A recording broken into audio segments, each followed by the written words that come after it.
Hello everyone, are के study में आपका स्वागत है। दोस्तों, जैसा कि हम लोग पिछले वीडियो में पढ़ रहे थे सिंपल इंटरेस्ट यानी कि साधारण ब्याज, तो उसके जो लास्ट वीडियो थे उसमें आपको एक होमवर्क मिला था, जो कि होमवर्क आपका था कि कितने समय में 12% वार्षिक ब्याज की दर से कोई धन अपने का 4 गुना हो जाएगा। तो कुछ बच्चों ने उसका आंसर सही दिया था और कुछ लोग का गलती था, फिर भी आप लोगों ने कम से कम उसको कोशिश की है, तो बहुत ही अच्छी बात है।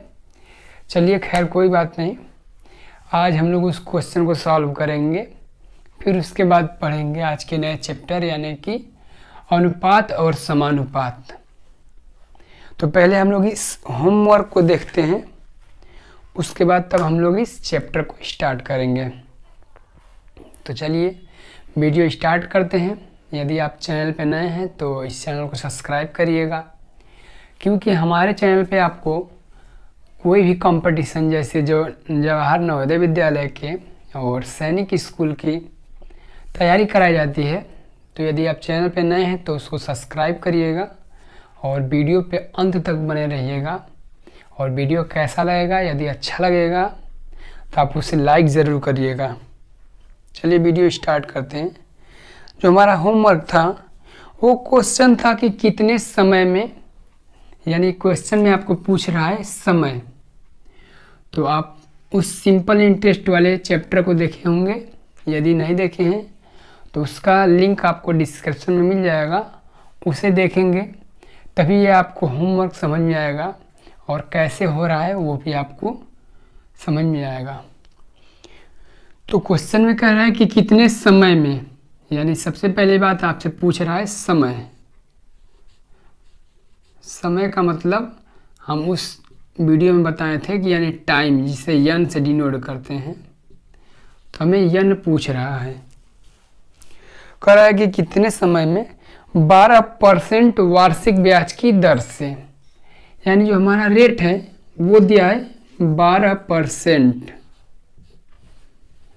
12% वार्षिक ब्याज की दर से कोई धन यानी कि मूलधन हमें पता नहीं है, तो मूलधन को हम बताए थे कि पी से डिनोट करेंगे यानी कि प्रिंसिपल, ये हमें नहीं पता है।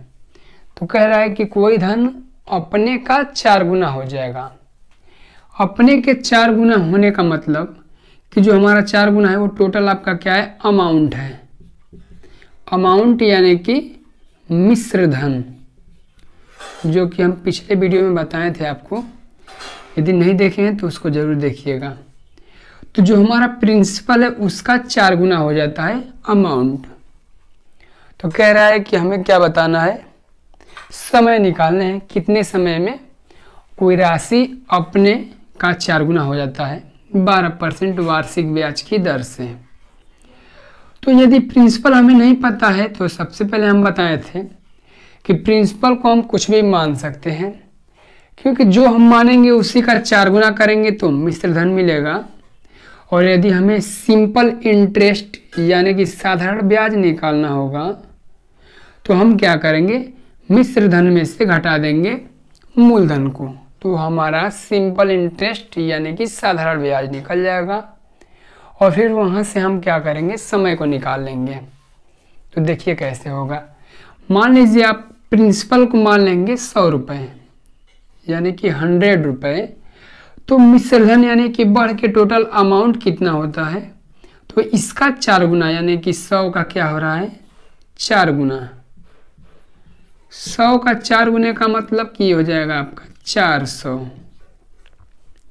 और यदि हम बात करें सिंपल इंटरेस्ट का यहाँ से, तो हम क्या करेंगे, जो पूरा ब्याज कितना इस पे लगेगा, तो जो हमारा मूल पैसा था यानी पहले वाला पैसा, वो टोटल बढ़ के कितना हो गया, वो हो गया हमारा 400 रुपये। तो जो ब्याज इस पर कितना बढ़ा तो हम निकाल सकते हैं कि 400 में से यदि हम मूलधन यानी कि 100 रुपये को निकाल लें तो हमारा ब्याज इस पर 300 रुपये बढ़ गया। तो यहाँ से हमने क्या किया, SI निकाल लिया। और एक फॉर्मूला आपको बताया गया था कि सिंपल इंटरेस्ट बराबर क्या होता है, तो वो होता है P गुणे R गुणे T अपॉन 100। SI आपका सिंपल इंटरेस्ट यानी कि साधारण ब्याज है, बराबर P आपका प्रिंसिपल है, और R आपका रेट यानी कि दर है, और T आपका समय दिया हुआ है, और बटे में 100। तो यहाँ से हमारा निकल के आएगा SI का मान है 300 इक्वल टू P हम माने 100 रुपीज़ मल्टीप्लाई बाई R हमारा 12% और मल्टीप्लाई बाई T हमारा पूछ रहा है बटे में 100। तो यहाँ से हम क्या करेंगे, देखेंगे कि 100 से 100 डिवाइड हो जाएगा, तो T का एक्चुअल में मान कितना आ जाएगा, तो T का मान होगा आपका T इक्वल टू 300 अपॉन 12। यदि यहाँ से हम इसको कटाएंगे तो 12 2 जा होता है 24 और आपका बचेगा 12 5 जा होता है आपका 60, यानी टोटल कितना हो जाएगा 25। यानी कि जो आपका ये जो धन था वो 12% की दर से अगर देखा जाए तो कितने साल बाद आपका उसका 4 गुना हो जाएगा, तो होगा आपका 25 वर्ष बाद। हमेशा आपका यहाँ पे जो समय आएगा वो वर्ष में आएगा, क्योंकि ये आपका जो रेट होता है ये वार्षिक ब्याज पे ही लगता है। तो उम्मीद करता हूँ कि ये आपको जो होमवर्क था इसे आप अच्छे से समझ गए होंगे। चलिए अब हम लोग नए जो चैप्टर है यानी कि अनुपात और समानुपात उसके बारे में डिस्कस करेंगे और समझेंगे। यदि आप इस चैप्टर को अच्छे से समझ लेंगे तो बहुत से आप जो है कि क्वेश्चन को अनुपात की सहायता से ही उसका आंसर निकाल सकते हैं, वो भी बहुत ही कम समय में। चलिए देखते हैं अनुपात और समानुपात क्या है और उसको कैसे क्वेश्चन आते हैं उसको कैसे करेंगे। सबसे पहली बात हम बात करें अनुपात की, जिसे रेशियो। अनुपात का मतलब ये होता है कि दो सजातीय राशि जो इस प्रकार संबंध बनाए कि पहली राशि दूसरे की कितनी गुनी है। अर्थात हम कह सकते हैं कि जैसे मान लीजिए A रेशियो B है, जो कि क्या है, ये दोनों एक दूसरे की क्या है, इसका कोई मात्रक नहीं होता है। सबसे पहली बात ये जान लें। यानी कि जब भी हम कोई क्वेश्चन को करेंगे तो सबसे पहली बात उसको मेजर करते वक्त उसका पहले हम क्या करेंगे, मात्रक यानी कि एक में रखेंगे। एग्जाम्पल लेते हैं, जैसे अगर आपको क्वेश्चन दिया जाए कि 100 रुपये 20 पैसे में अनुपात ज्ञात कीजिए। यदि ऐसे क्वेश्चन आ जाए कि 100 रुपये और 20 पैसे में क्या करिए, अनुपात ज्ञात कीजिए, यानी संबंध बनाइए, तो सबसे पहले हमें ये देखना होगा कि ये जो आपका मात्रक है ये 100 रुपये है और यहाँ पे आपका 20 पैसे है। तो सबसे पहले हमें ये करना होगा कि या तो इस रुपए को भी पैसे में चेंज कर लें या फिर इस पैसे को भी रुपए में, यानी कि मात्रक दोनों का सेम कर लें। तो इसको करेंगे कैसे, सबसे पहली बात आपको ये पता होना चाहिए कि 1 रुपये में कितने पैसे होते हैं। तो 1 रुपये में आपके होते हैं 100 पैसे। तो जब 1 रुपये में 100 पैसे होते हैं तो 100 रुपये में आपके कितने पैसे होंगे, तो इससे हम आपका क्या करेंगे, इसको 100 रुपये गुणे 1 रुपये में आपके 100 पैसे, यानी कि 100 से गुणा कर देंगे और रेशियो बना देंगे, यानी संबंध बना देंगे 20।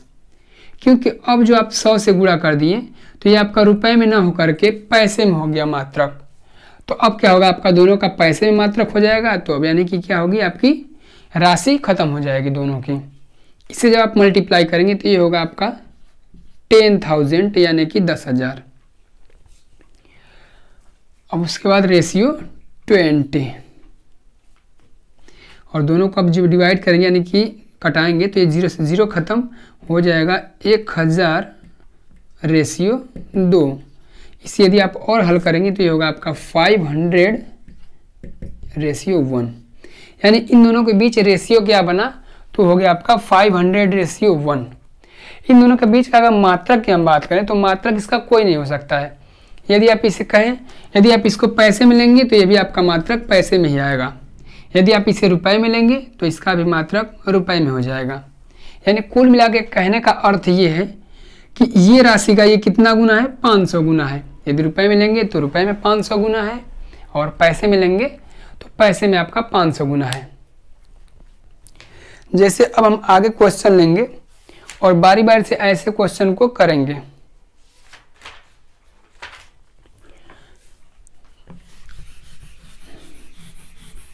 इस अनुपात के चैप्टर में ज़्यादा कुछ नहीं है, बस ये जानते रहिएगा कि ये क्या होती है। जो अनुपात सबसे छोटी से छोटी संख्या होती है, यानी कि ऐसी संख्या हमें करनी होती है जिसके बाद वो संख्या न कटे।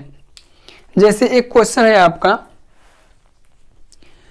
कि यदि राम और श्याम के धन का अनुपात 5:4 है, राम और श्याम के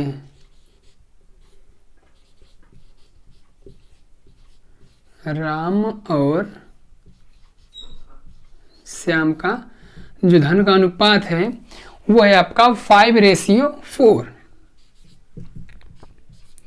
5:4 का मतलब यदि जिसका नाम पहले लिया गया है वो आपका पहली वाली संख्या का होगा और जो बाद में है उसका अगली वाली संख्या यानी कि 4 का। यानी कि आप देख सकते हैं जो राम का है वो 5 है और जो श्याम का है वो 4 है। ये आपका रेशियो है। यानी कि मान लीजिए अगर राम के पास 5 रुपए रहेंगे तो श्याम के पास 4 रुपए। हालांकि क्वेश्चन में इतना ही नहीं बल्कि आगे भी कुछ कह रहा है, सुनिए। तो क्वेश्चन में कह रहा है कि राम और श्याम के धन का अनुपात 5:4 है। यदि राम के पास 3000 रुपए हैं, यदि राम के पास क्या है 3000 रुपए हैं, तो श्याम की राशि ज्ञात कीजिए। तो यदि राम के पास 3000 रुपए है तो श्याम की राशि ज्ञात करनी है। यानी कहने का अर्थ ये था कि यदि राम के पास 5 रुपए रहेगा तो श्याम के पास 4 रुपए, लेकिन राम के पास 5 रुपए नहीं बल्कि 3000 रुपए है। तो हम देख सकते हैं कि ये 5 का कितना गुना है। यदि आप 5 से डिवाइड करेंगे तो 5 6 होता है 30 और 00 यानी कि 600 गुना है। तो इसी तरह से श्याम का भी 4 न होकर के बल्कि क्या होगा 4 का 600 गुना। तो 4 का 600 गुना का मतलब कि 4 का मल्टीप्लाई कर देंगे आप 600 में, जो कि आएगा 2400 रुपीज़। यानी कि श्याम की राशि कितनी होगी तो वो होगी आपकी 24 रुपीज़। तो ऐसे ऐसे हम क्वेश्चन को इस तरीके से करेंगे।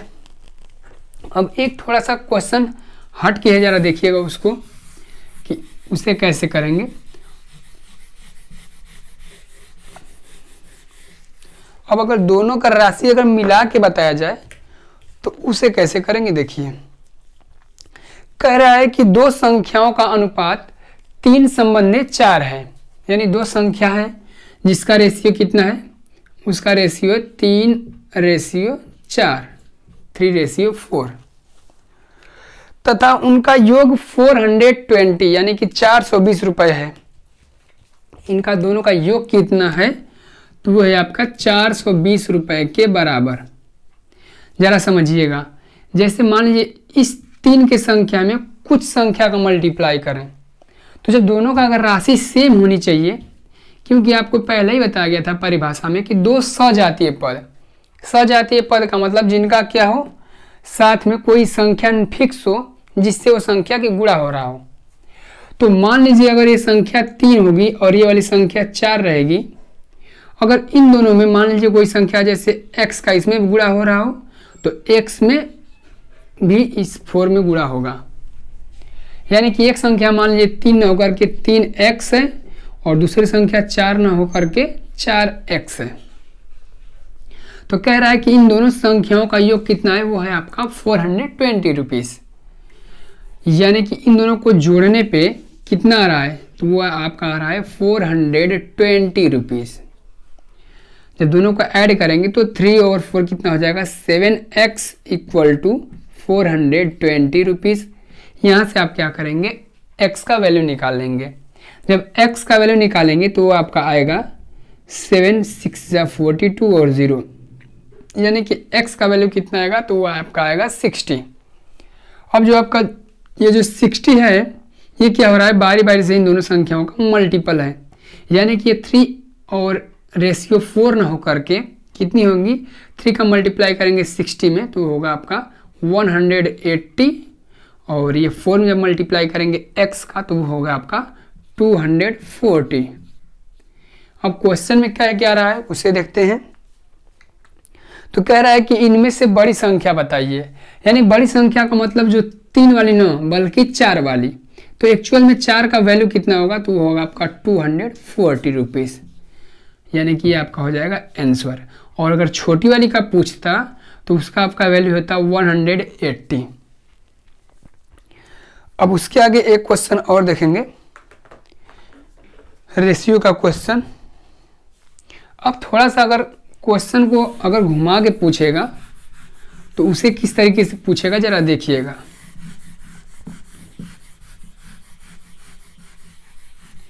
यदि क्वेश्चन इस तरीके से पूछे कि दो संख्या का अनुपात 2 संबंधित 3 है, यानी कि दो संख्याओं का अनुपात क्या है, 2:3, और कह रहा है कि प्रत्येक संख्या में 9 जोड़ने पे, यानी कि अगर ये रेशियो आपका 2 है तो रेशियो का मतलब इस संख्या में कोई संख्या की मल्टीप्लाई हो रही है, यानी कि एक फिक्स संख्या है। जैसे मान लीजिए x का, यदि ये 2x है और सेकेंड वाली आपके क्या है 3x है, यानी पहली आपकी 2 ना होकर के 2x है और दूसरी आपकी 3 ना होकर के 3x है।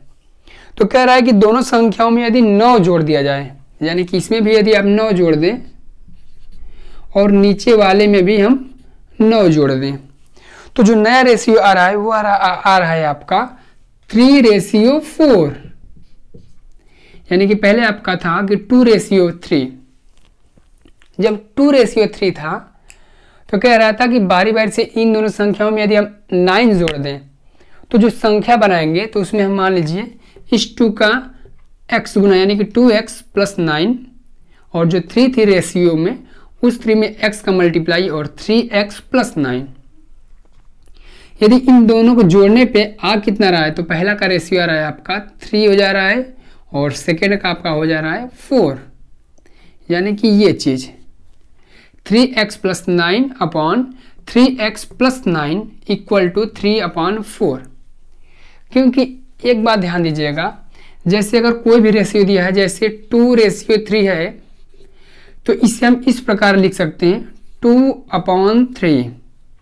वही हमने काम किया है, इस 2 जो उसमें x का मल्टीपल होगा तो 2x + 9 और अपॉन करके 3x + 9। तो कह रहा है कि यदि 9 जोड़ने पे वो 3 के बराबर हो जाता है और 3x में 9 जोड़ने पे वो 4 के बराबर हो जाता है। तो कह रहा है कि अब क्वेश्चन में क्या पूछ रहा है,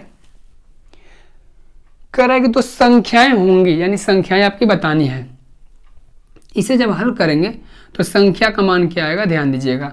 जब भी अगर इस प्रकार आपका समीकरण बने, यानी कि 2x + 9 अपॉन 3x + 9 = 3/4, इक्वल को सिर्फ बीच में लगाते हैं ऐसे। तो यहाँ से हमें क्या करना है, x का वैल्यू निकालेंगे। x का वैल्यू कैसे निकालेंगे, जो नीचे वाली संख्या है इस बराबर की इधर आएगा तो इन दोनों में मल्टीप्लाई होगा, यानी कि 4 का इसमें भी मल्टीप्लाई करेंगे और 4 का इसमें भी मल्टीप्लाई करेंगे, और ये जो नीचे वाली संख्या है इधर जाएगी तो इस 3 का इसमें भी मल्टीप्लाई होगा और इस 3 का इसमें भी मल्टीप्लाई, यानी कि आपस में ऐसे मल्टीप्लाई होता है। तो जब आप इसको इधर भेजेंगे तो 4 का 2x में मल्टीप्लाई, 4 2 जा 8x हो जाएगा, प्लस अब 9 का 4 में मल्टीप्लाई तो 9 4 जा होता है आपका 36 = बराबर का चिन्ह, और ये वाली संख्या उधर जाएगी तो 3 का 3 में मल्टीप्लाई, 3 3 जा 9 और x, और प्लस 9 3 जा 27। अब हम यहाँ पे क्या करेंगे, जो आपका x का वैल्यू होता है, यानी कि ये भी x का वैल्यू है और ये भी x का वैल्यू है, तो जो छोटी संख्या होती है उसको हम पक्षांतर करते हैं। पक्षांतर करने का मतलब कि बराबर के इधर उधर भेजते हैं, क्योंकि यदि आप बड़ी संख्या को जब इधर से इधर लेके आएंगे तो आप में आपकी संख्या प्लस में है तो इधर आके माइनस में हो जाएगी, तो आपको दिक्कत हो सकती है। इसलिए हम क्या करेंगे, जो छोटी संख्या होती है यानी कि 8x और 9x, तो हम क्या करेंगे इस 8x को उधर भेजेंगे। तो ये आपका होगा 36 इक्वल टू 8x इधर जाएगा तो प्लस में है तो उधर जाके माइनस में, तो 9x में से 8x घटेगा तो सिर्फ x बचेगा प्लस 27। तो यहाँ से x का वैल्यू होगा आपका 36 इधर है और जो इधर प्लस 27 है तो इधर आगे क्या होगा माइनस 27। यहाँ से हमारा क्या होगा x का वैल्यू निकल जाएगा, यानी कि तो x का वैल्यू आपका आएगा कितना, तो होगा आपका 9। अब x का वैल्यू जब आपका 9 होगा तो आपको पूछा गया है, कह रहा है कि तो संख्याएं होंगी, यानी कि जो संख्या है वो कितनी होगी। तो x का वैल्यू आपका आ गया 9, तो आपको पूछा है कि वे संख्या होगी, संख्या यानी कि जो 2:3 था तो वो संख्या कितनी है 9 है x का वैल्यू, यानी कि 2 × 9 करेंगे तो वो निकलेगा आपकी 2x यानी कि 2 × 9 यानी कि वो होगा आपके 18, और दूसरा जो 3 का रेशियो था वो 3x था, तो 3 में भी आप 9 का मल्टीप्लाई करेंगे तो ये होगा आपका 27। यानी संख्या कौन कौन सी होंगी, तो होगा आपका 18, 27 इस तरीके से।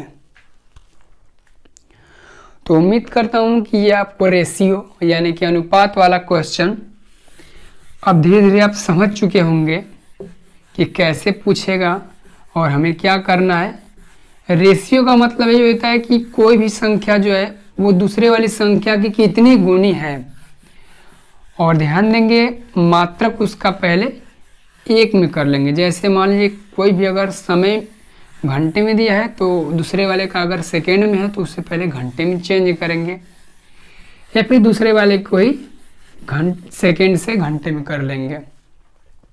इस तरीके से पहले दोनों का मात्रक 1 करके उसके बाद तब हम उसका वैल्यू निकालते हैं, यानी कि उसको सॉल्व करते हैं।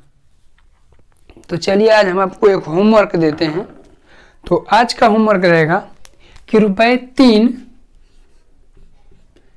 3 और 90 पैसे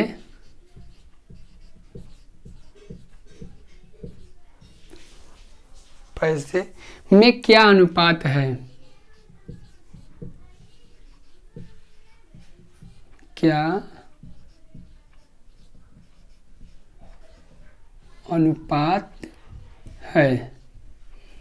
हमें यही बताना है कि जो रुपए 3 है और 90 पैसे दोनों के बीच क्या अनुपात है। तो उम्मीद करता हूँ आप इस क्वेश्चन का होमवर्क जो आंसर है वो बिल्कुल सही देंगे। इसी के साथ हम लोग वीडियो को समाप्त करेंगे, मिलेंगे फिर नेक्स्ट वीडियो में। तब तक के लिए आपको ऑल द बेस्ट।